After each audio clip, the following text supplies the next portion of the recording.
सबसे पहले तो मैं चौधरी साहब के चरणों में आज उनके 123वें जन्मदिन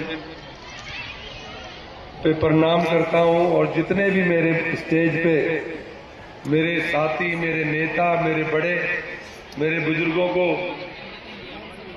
मस्तक झुका के उन्हें प्रणाम करता हूं और जो सामने मेरे भगवान बैठे हैं उनके भी चरणों में मस्तक झुकाता हूं। जो मेरे हम उम्र है उनको हाथ जोड़ के प्रणाम करता हूं और बच्चों के लिए कन्हैया से, मैया से, मालिक से प्रार्थना करता हूं कि मेरे मालिक,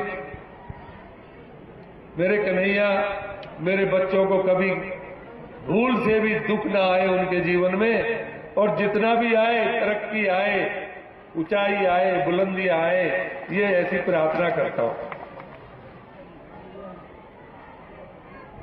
और सच बात यह है कि मैं कोई राजनीतिक आदमी नहीं हूं। मैं अगर हूं तो आप सभी का सेवक हूं। उस मंगलौर में, हरिद्वार में बाकी रह गया होगा, उसे उतारने के लिए आपकी मदद से उसे उतार के इस दुनिया से जाना चाहता हूं। ये सबसे बड़ा मेरा ध्येय है, ये मेरी इच्छा है, यही चाहता हूं। न धन चाहिए, न दौलत चाहिए, न शोहरत भी नहीं चाहिए तो तुम्हारा प्यार चाहिए, क्योंकि इस प्यार अगर मिल जाएगा तो जन्म जन्म का कर्जा दूर हो जाएगा और भवसागर पार हो जाएगा। लेकिन ये राजनीति में लोग हुए हैं जिनने इसके लिए काम किया है, ऐसे लोग बहुत मुश्किल से पैदा होते हैं।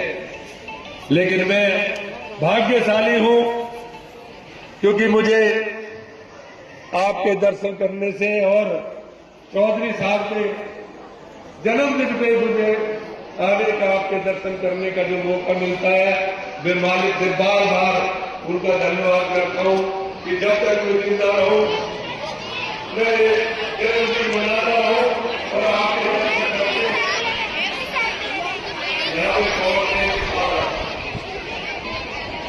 लेकिन राजनीति में लोग जानते हैं, क्योंकि मैं आप बहुत मेहनत करने के बाद थोड़ी सी वोटों से अगर 212 वोट अगर हमारी ओर मिल जाती तो मैं दोबारा लाइसेंस वाला चौकीदार बन जाता। अभी बिगड़ लाइसेंस के चौकीदार।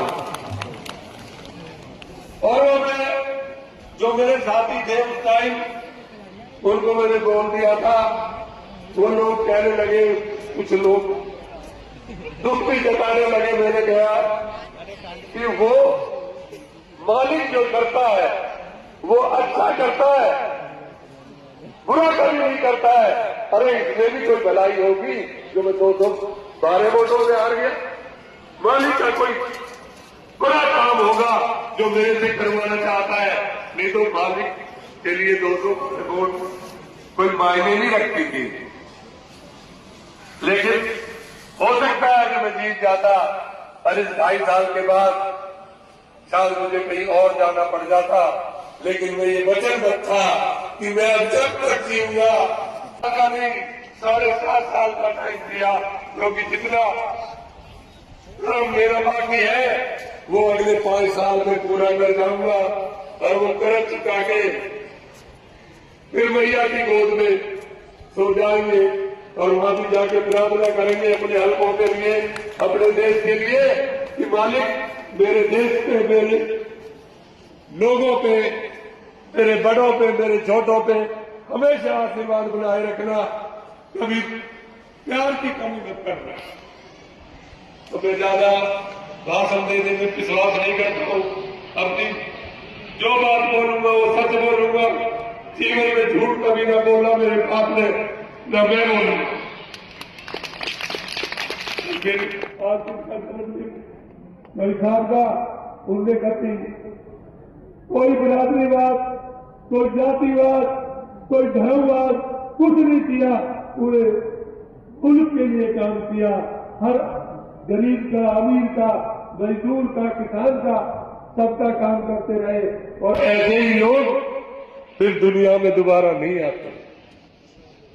जब कर्ज चुकाते जाते हैं वो दुनिया में फिर नहीं आते हैं। जब कर्ज रह जाएगा तो उसे चुकाने में आना पड़ जाएगा। तो हम लोग रहते हैं, उसके लिए मैं सुबह उठते ही और शाम को दौड़ते ही हर बार याद करता हूँ कि वो मेरे हाथ को, मेरे लोगों को जो मुझे प्यार करते हैं, फिर वो मुझे प्यार जरूर करना, कितनी मुझसे गिरता।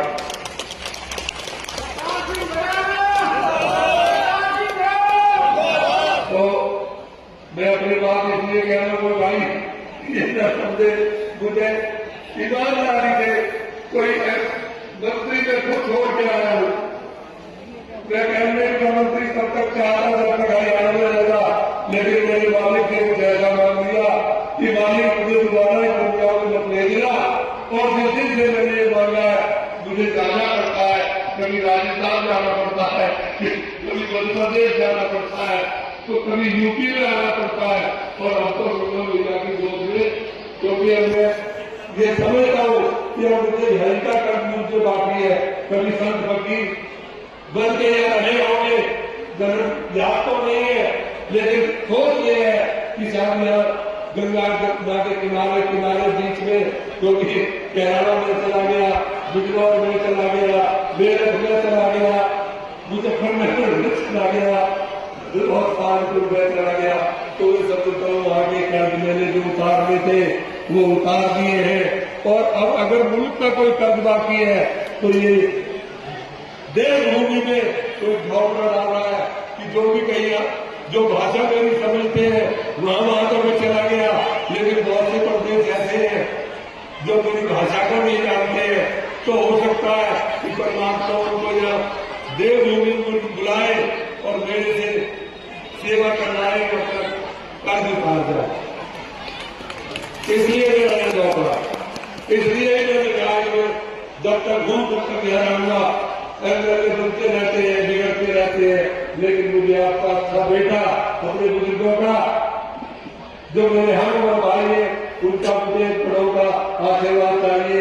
छोटों के लिए प्रार्थना करता हूँ कि वो तरक्की करे, आगे बढ़े और कभी गलत संगत और गलत काम में न पड़े। किसी के साथ में सबके नारे लगवाऊंगा, उसमें आप मेरा साथ देंगे।